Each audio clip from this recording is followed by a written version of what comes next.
Dear friends, welcome to another very important session of the secrets of law of attraction. Here we are looking at achieving in life what we want. And in today's edition, we will see how simply by cooperating with natural laws, we can easily achieve happiness in our life. And happiness is one single goal which every individual, irrespective of country, irrespective of race, irrespective of class, irrespective of education, irrespective of gender, is searching for, looking for desperately. Everybody wants to be happy, and they are all seeking happiness in one form or the other. So we will see how by simply cooperating with natural laws, one can get happiness in life. As we have been telling you, these sessions are actually on the mind, revealing the secrets of the mind for people who want to apply it into their life to fulfill their dreams, and mainly business people because they have bigger dreams. And if they are able to fulfill their dreams, they empower, employ many number of people, support huge number of families, and contribute to the economy. And here, to achieve all this, we have gone back to the ancient teachings, 3,000-year-old pioneering teachings of Sankhya Darshan by Kapila Muni, an ancient Indian sage, Yoga Darshan by sage Patanjali. This also was written about 2,400 years back in India. And we are also banking on the deep knowledge in the master key system, which is one of the latest literatures on manifestation to have come from America. Yes, I'm sure you all know what is law of attraction. It is a law. It is based on attraction. Now, who attracts what? Thought attracts matter. Thought attracts conditions and circumstances. So whatever thoughts we are carrying in our mind will attract those kind of situations, those kind of circumstances, those kind of people, that kind of abundance, jobs, career, health, whatever we are thinking of regularly gets attracted physically, emotionally in our life. This is essentially the law of attraction. But law of attraction is not all that simple because this is a complete deep science. There are various parameters to it, various factors which play a role. And today we will see the role of natural laws. There are certain natural laws which you will be surprised to know about today. And I'm sure you will be able to use it very easily, very effectively to bring in happiness in your life and life of others. How will happiness come to you? Happiness will come to you when you're able to achieve abundance in your life, when you're able to achieve health in your life, when you're able to achieve love and good relations with people around you, when you're able to help others, contribute to society, when you're able to be a good citizen of the country. So, dear friends, listen to today's talk very carefully. The content which you will find here will not be available so easily on the internet. These are deep secrets of the mind, and you can put them to use to precisely get whatever you want. So let us go deep now into this subject. All natural laws, they operate to our advantage. And how is happiness attained? Happiness is attained by a conscious cooperation with these laws. Now, we have to understand, all of us are creatures, are products of this creation of nature around us. We are also part and parcel of nature. And this nature is governed by natural laws. So natural laws are there to work in harmony, in support of things which are natural products of this creation. So we are one of them. Now, if I am in sync with these natural laws, I am in resonance with these natural laws, I am working in cooperation with these natural laws, they can fulfill all my dreams, they can fulfill all my desires, they can take me in the direction where I want my life to go, my destiny to take me. So we need to be conscious about it. We need to use our conscious mind, our all five senses to see where we are, where we want to go, and how can we sort of collaborate, cooperate, or resonate, be in sync, be in alignment with laws of nature. So we will see those laws of nature, and you will have a far better idea of how to do it in a very, very easy way. You see, I'm sure you will agree with me on this. All the great eternal forces, they act in solemn silence. You know, when I was in class 8, one of my teachers told us, empty vessels make the most noise. So when something is empty, there's no power, it will create a lot of noise.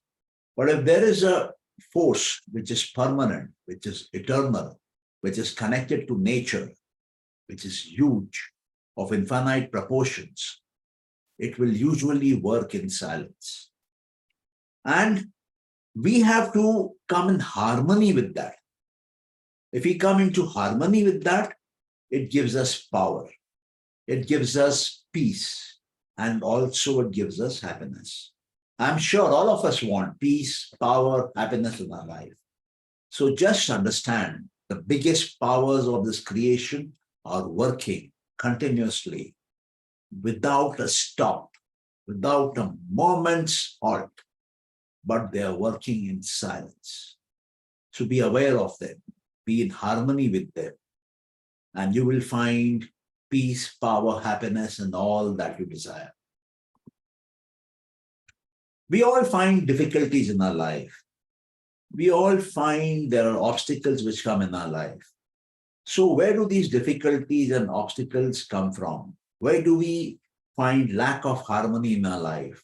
Why are we not enjoying the best of relationships and the smoothest of sailing in the world outside?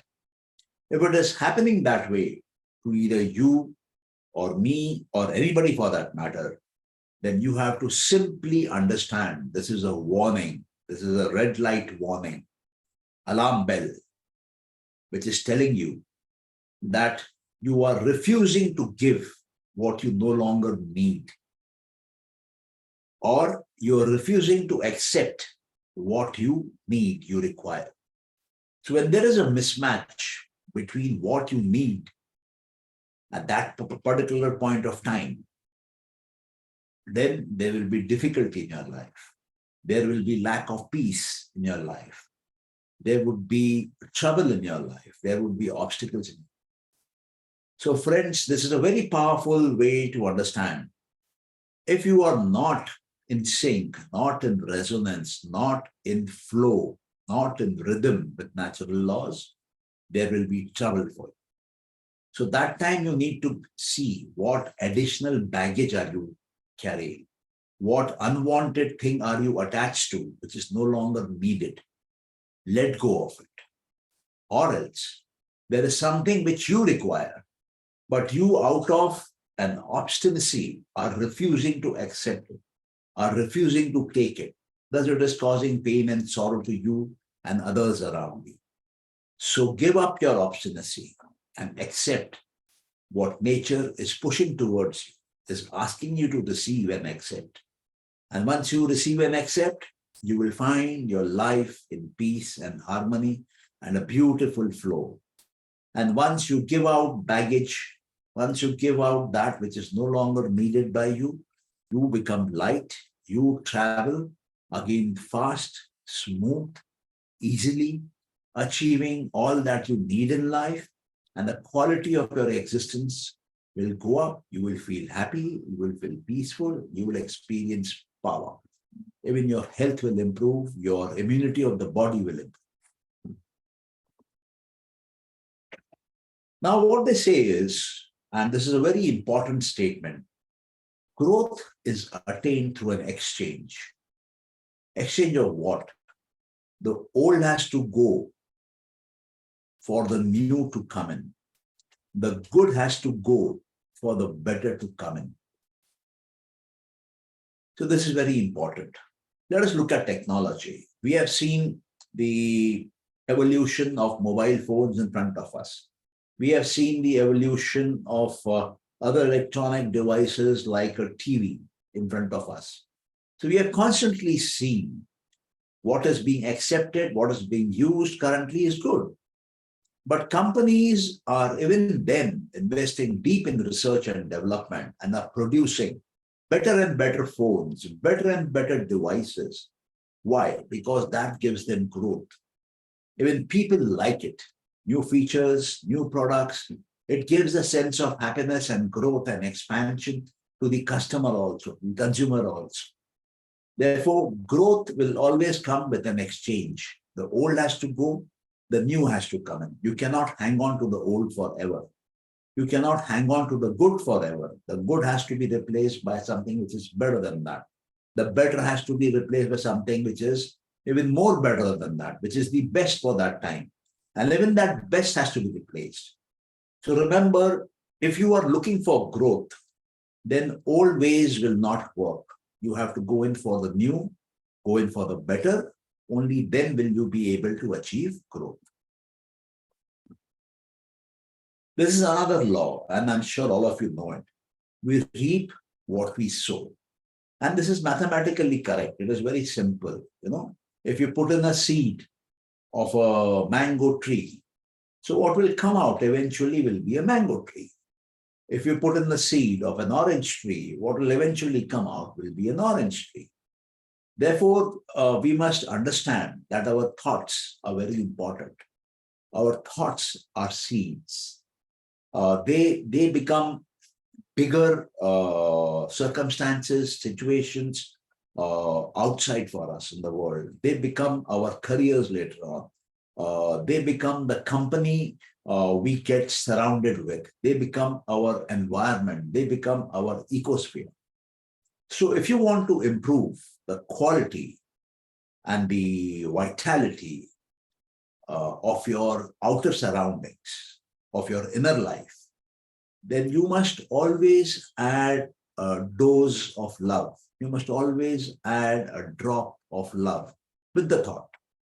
So any seed of thought which is dipped in love, pure love, love from the heart, will create magic. And remember, whenever you are sowing a thought, sow it with love. So this is another natural law where we must come in cooperation with by putting our love into that thought. And then we can expect magical, amazing results outside. This is one of the laws of nature which many people are not aware of at all. It might be a first time introduction to you, or it might be coming to your notice for the first time. But from here starts the most critical part, the most important part, the most powerful part of the law of nature, and how you are in command of this law, and how you can decide the results, the fruits, the outcome of this law. So let us look at words and language. What are words? Words are nothing but thought.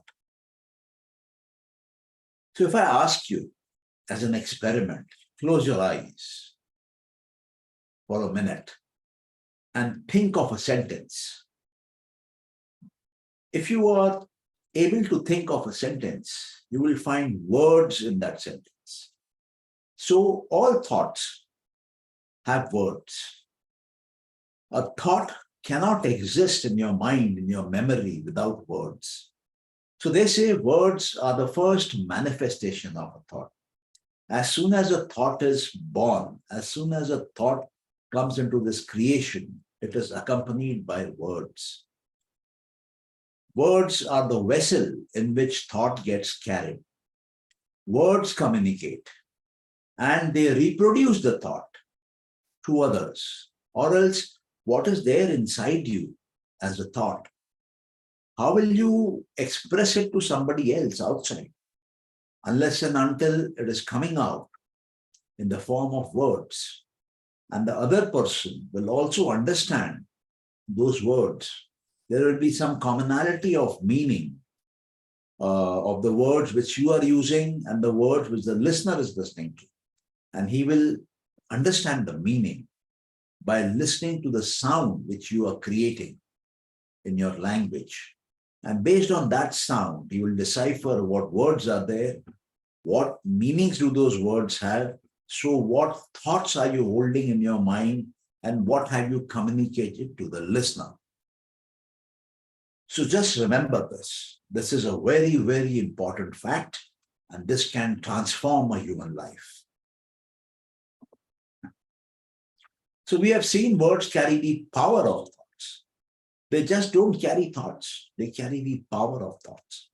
If you want to express abundance in your life, then how can you do that? You can do that by using words of abundance.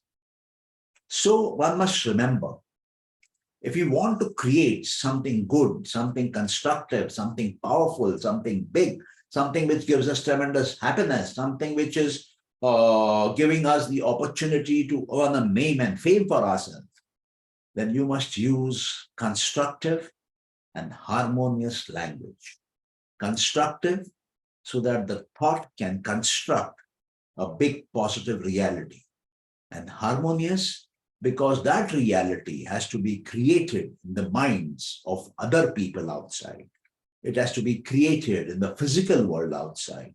So if one is not harmonious with other people, with the world, then your reality will not come in place. Your reality will not turn physical. So number one, words have power. So use constructive words so that you can construct your reality. Use harmonious language so others are willing to accept your constructive words and are willing to support you in creating that physical reality and are willing to help you sustain it for a longer period of time. Okay? This is just a reminder that we are running courses for entrepreneurs and corporate executives so that they can win the war of business, achieve their business goals, learn things like strategic thinking, critical thinking, develop the power of insight, intuition, think out of the box, and be able to achieve bigger and bigger goals in life, become leaders in their business areas. We also teach certain yogic meditations, which are, as I told you before, 2,400 years old, and they take you through complete process of mind control. You can switch on and switch off your mind as and when required. You can take it through various levels of operation and achieve phenomenal results. So if you are interested, or if you know some business person or corporate executive who would be interested, you can note down this number and this email ID and be in touch with us. We will be more than happy to support and help them build their careers, build their dreams the easy way. Okay, moving further on thought and the connection with word. So what is a word? A word is a form of thought. It is a thought form. So each word is a thought form. It has a meaning. It represents a concept. And what is a sentence? Sentence is a combination of thought forms. So if we wish that our future be beautiful, or if we wish that we have strong bodies, or if we want something particular, we must use those corresponding words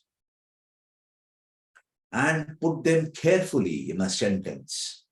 Because accuracy, listen to me carefully, accuracy in building words and sentences is the highest form of passport to success. I would like to repeat this sentence and I would request you to note it down. You can kindly note, accuracy in building words and sentences is the highest form of passport to success. So there is a natural law. What is the natural law? That human beings will produce sound. And there is a natural law that we would place these sounds in a sequence. And these sounds would have certain meanings. So such formation of sounds are called words, and they represent a thought. And thought is what creates, actually, as we have seen through these various lectures before. So thoughts actually are words. Now, when you are placing words in a sequence, your choice of words, your placement of words, your accuracy in building words is actually an accuracy in building a formula of success. There is actually a passport to success. Those words will grant you what you want. So very, very important. Learn to have accuracy in building words and sentences. Now, words are thought. We have heard it 2-3 times already. And therefore, thoughts, as we know, are invisible and have invincible power, depending on the choice of word. So thoughts are invisible. You cannot see thoughts, but you can see thought forms in the form of words. We write words in alphabets. Alphabets are written in a particular way for each language. So words signify power of a thought. And words occupy mental space. A thought, if it has to go into your memory, into your mind and get stored, get memorized, it needs words. It needs a mental place where that word can go and lock itself in. It needs a sequence of words which will denote a thought, and it has to occupy a particular pattern of mental space to make meaning, to make relevance of a thought. Now, a mental place can stay forever. When I say stay forever, I mean stay forever. In our Indian system of Sankhya and Yoga, it is believed that a human being not only carries memories of this life or whatever has been happening in this world, but also carries memories of past lives. And those past lives can go back to 1,000 lives, 10,000 lives, 1 million lives. Thoughts live in the form of words and memory. So if a word is beautiful, it gives beauty to the thought. If the word is ugly, it gives ugliness to the thought. So if the word is ugly, it will create an ugly creation outside for you. If the word is beautiful, it will create a beautiful creation outside for you. So you have to understand the way the nature is working and the way you can impact these natural laws and create precisely, exactly to the extent of what you want to achieve, what you want to get in life. If you're looking for love, you will get love. If you're looking for money, abundance, wealth, you will get it. If you're looking for health or fitness, you will get it. If you're looking for love, you will get it.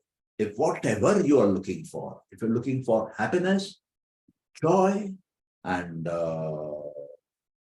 pleasure, you will receive it. Whatever you would be thinking in the form of words will become real. Words turn real. Words cast a spelling on you. That is why words have spellings. Okay.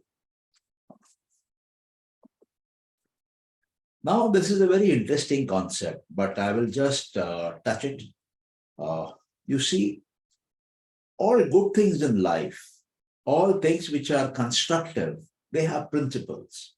See, if you're studying mathematics, there would be principles of mathematics. You will know there would be certain laws of mathematics, certain formulae in mathematics, but there is none for error. So if you have to commit error, then there might be no principle, there might be no law how to commit error. So similarly, if you want to live healthy, there would be certain principles of living a healthy life, but none for disease. There would be a principle of truth, but none for dishonesty. There would be a principle for light, but none for darkness. There would be a principle for abundance, but none for poverty. So you see, when you're looking at the good, positive, constructive, helpful parts of what is happening in our life, what you would like to happen in our life, there would be certain principles there. But the other side of what we are not interested in having in our life, there would be no principles. There would be no guidance available on it.